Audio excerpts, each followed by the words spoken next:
जय श्री कृष्णा। धार्मिक व्रत कथा में आपका दिल से स्वागत है। आज हम सुन रहे हैं फाल्गुन मास के शुक्ल पक्ष की एकादशी। मानदाता बोले, हे ब्राह्मण, हे महाभाग, जो आपकी और मेरे ऊपर कृपा है तो ऐसा व्रत कहिए जिससे मेरा कल्याण हो। तो वशिष्ठ जी बोले, रहस्य और इतिहास सहित व्रतों में उत्तम व्रत मैं आज कहता हूँ, जो संपूर्ण फल को देने वाला है।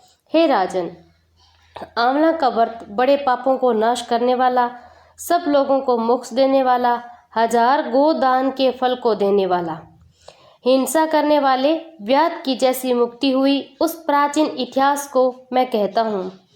हष्ट पुष्ट मनुष्य, ब्राह्मण, क्षत्रिय से सुशोभित वेदिश नाम का एक नगर था।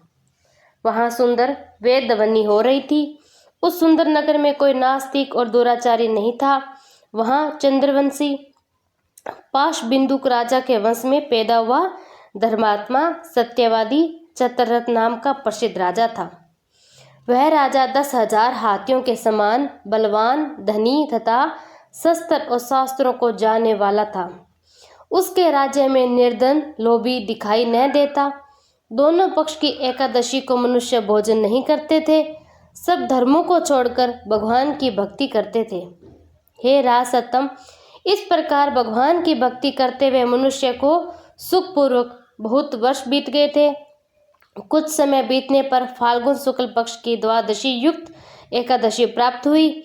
हे नरप, उस एकादशी को बालक, बूढ़े सबने मिलकर नियम उपवास किया और राजा इस व्रत को विशेष फलदायक समझकर नदी में स्नान करके प्रजा के साथ मंदिर में चला गया। राजा ने जल से भरा हुआ कलश स्थापित करके उसे छत्री, पंचरत्न सुंदर गंध से सुशोभित किया। दीपमाला से युक्त परशुराम अर्जी के साथ ऋषियों समेत सावधानी से पूजन किया और आंवले का भी पूजन किया।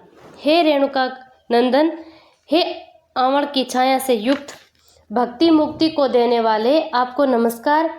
धात्री ब्रह्मा से उत्पन्न सब पापों को नाश करने वाली आंवला, तुमको नमस्कार। मेरे अर्थ को ग्रहण करो, तुमको नमस्कार। उसी समय वहां पर एक शिकारी आया, भूख और प्यास से युक्त था। पाप के भार से पीड़ित, कुटुंब के लिए जीव हिंसा करने वाला, सब धर्मों से अलग, वह आंवला की एकादशी का जागरण दीपक से सुशोभित उस स्थान को देखकर वहां बैठ गया। यह क्या है? और ऐसा मन में सोचकर आश्चर्य भी करने लगा। उसने वहां रखे हुए कलश के ऊपर दामोदर भगवान का दर्शन किया। वहां आंवले का वृक्ष, दीपक जड़े हुए देखे, पंडितों के मुख से भगवान की कथा सुनी, होने पर एकादशी का महत्व सुना। उससे होकर रात में जागरण किया। फिर प्रातःकाल सब मनुष्य नगर में गए और उसे शिकारी ने भी घर पर आकर प्रसन्नता से भोजन किया। फिर बहुत काल से व्याध की मुक्ति हुई। एकादशी के प्रभाव से रात के जागरण से उसे चतुरंगनी सेना समेत बड़ा राज्य मिला। धर्मात्मा राजा ने इंद्र की तरह राज्य किया। वशिष्ठ जी बोले, हे राजन, जो श्रेष्ठ मनुष्य आंवल की एकादशी का व्रत करते हैं वे निसंदेह विष्णु लोक को जाते। हरे स्वामी जय जगदीश हरे, भक्त जनों के संकट क्षण में दूर करे। ओम जय जगदीश हरे, जो ध्यावे फल पावे, दुख विन से मन का, प्रभु दुख विन से मन का। सुख संपत्ति घर आवे, कष्ट मिटे तन का। ओम जय जगदीश हरे, माता पिता तुम मेरे, शरण कहूँ किसकी, प्रभु शरण कहूँ किसकी। तुम बिन और न दूजा, आस करूं जिसकी। ओम जय जगदीश हरे, तुम पूर्ण परमात्मा, तुम अंतर्यामी, प्रभु तुम अंतर्यामी। पार ब्रह्मा परमेश्वर, तुम सबके स्वामी।